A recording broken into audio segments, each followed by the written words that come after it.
ആശയുടെ കല്യാണം കഴിഞ്ഞാൽ അത് വലിയൊരു ആശ്വാസമായിരിക്കും. സോറി, സുലുവിന്റെ കൈവശം കുറെ ആഭരണങ്ങൾ കണ്ടു.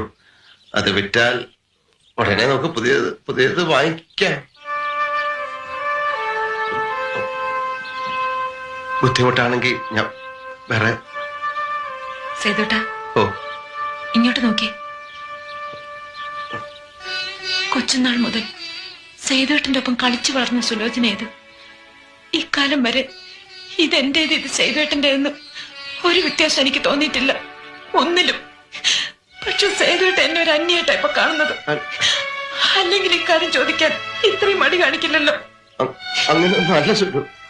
എന്നോടൊരു വാക്കുപോലും ചോദിക്കാതെ എന്റെ ആഭരണങ്ങൾ സേതുവേട്ടൻ എടുത്തോണ്ട് പോയിരുന്നെങ്കിൽ എനിക്ക് എന്ത് സന്തോഷമാകുമായിരുന്നു.